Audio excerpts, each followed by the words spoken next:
ପାକିସ୍ତାନର most wanted ଦାଉଦ ଇବ୍ରାହିମ ଭାରତର ଏହି ଲୋକପ୍ରିୟ ଅଭିନେତ୍ରୀଙ୍କ ପ୍ରେମରେ ପଡ଼ି ଭାରତୀୟ ଲୋକପ୍ରିୟ ଅଭିନେତ୍ରୀଙ୍କ କ୍ୟାରିୟର କରିଥିଲେ ବର୍ବାଦ। ତେବେ ତାଙ୍କ କ୍ୟାରିୟର ସମ୍ପୂର୍ଣ୍ଣ ରୂପେ ବର୍ବାଦ ହୋଇଥିଲା।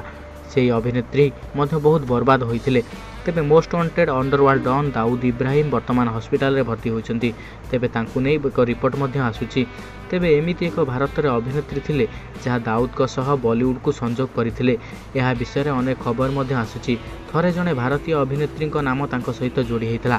ଏହି ଅଭିନେତ୍ରୀ ଜଣକ ହେଉଛନ୍ତି ମନ୍ଦାକିନୀ। ରାଜ କାପୁରଙ୍କ ଫିଲ୍ମ ରାମ ତେରି ଗଙ୍ଗା ମେଲି ସହିତ ମନ୍ଦାକିନୀ ଚର୍ଚ୍ଚାରେ ରହିଥିଲେ।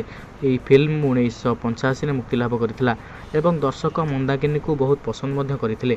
ଏହି ଅଭିନେତ୍ରୀ ଜଣକ ହେଉଛନ୍ତି ମନ୍ଦାକିନୀ, ଯିଏକି ଦାଉଦ ଇବ୍ରାହିମଙ୍କ ସହିତ ସମ୍ପର୍କ ରଖିଥିଲେ। ରାଜ କାପୁରଙ୍କ ପୁଅ ରାଜୀବ କାପୁରଙ୍କୁ ଏହି ଫିଲ୍ମରେ ମୁଖ୍ୟ ଭୂମିକାରେ ଅଭିନୟ ଦେଖିବାକୁ ମିଳିଥିଲା। ଯେତେବେଳେ ଫିଲ୍ମ ରିଲିଜ୍ ହେଲା, ମନ୍ଦାକିନୀ ଦାଉଦ ଇବ୍ରାହିମଙ୍କ ପ୍ରେମରେ ପଡ଼ିଯାଇଥିଲେ ଏବଂ ସେ ତାଙ୍କ ସହିତ ଯୋଗାଯୋଗ ମଧ୍ୟ କରିଥିଲେ। କୁହାଯାଏ ମନ୍ଦାକିନୀ ଏବଂ ଦାଉଦ ଅନେକ ଥର ଭେଟିଥିଲେ। ଶାରଜାରେ ଏକ କ୍ରିକେଟ୍ ମ୍ୟାଚ୍ ସମୟରେ ମନ୍ଦାକିନୀ ଦାଉଦଙ୍କ ନିକଟରେ ବସିଥିବାର ମଧ୍ୟ ନଜର ଆସିଥିଲେ। ମନ୍ଦାକିନୀ ଏବଂ ଦାଉଦଙ୍କର ଏହି ଫଟୋ ଭାଇରାଲ ହୋଇଥିଲା। ଏହି ଫଟୋ ସାମ୍ନାକୁ ଆସିବା ପରେ ଦାଉଦ ଏବଂ ମନ୍ଦାକିନୀଙ୍କ ମଧ୍ୟରେ ଥିବା ପ୍ରେମ ବିଷୟରେ ସବୁଠି ଚର୍ଚ୍ଚା ହେଲା। କିନ୍ତୁ ଅଣ୍ଡରୱାର୍ଲ୍ଡ ଡନ୍ ସହିତ ମନ୍ଦାକିନୀଙ୍କ ଫଟୋ ତାଙ୍କ ପାଇଁ ଏକ ସମସ୍ୟା ହୋଇଗଲା। ଖବର ଆସିଲା ଯେ ଦାଉଦ ଫିଲ୍ମ ନିର୍ମାତାମାନଙ୍କୁ ମନ୍ଦାକିନୀଙ୍କୁ ଫିଲ୍ମରେ ଅଭିନୟ କରୁଥିବା ପାଇଁ ହତ୍ୟା ଧମକ ଦେବା ଆରମ୍ଭ କରିଥିଲେ। କିନ୍ତୁ ଯେତେବେଳେ ଷ୍ଟାଡିୟମରୁ ମନ୍ଦାକିନୀ ଏବଂ ଦାଉଦଙ୍କ ବହୁତ ଫଟୋ ଭାଇରାଲ ହେଲା, ତେବେ ଲୋକମାନେ ମନ୍ଦାକିନୀକୁ ଆଉ ବହୁତ ଭାବରେ ପସନ୍ଦ କଲେ ନାହିଁ ଏବଂ ଇଣ୍ଡିଆନ ଫିଲ୍ମ ଫେଷ୍ଟିଭାଲରେ ମନ୍ଦାକିନୀଙ୍କ ନାଁ ବଦନାମ ହେବାକୁ ଲାଗିଲା।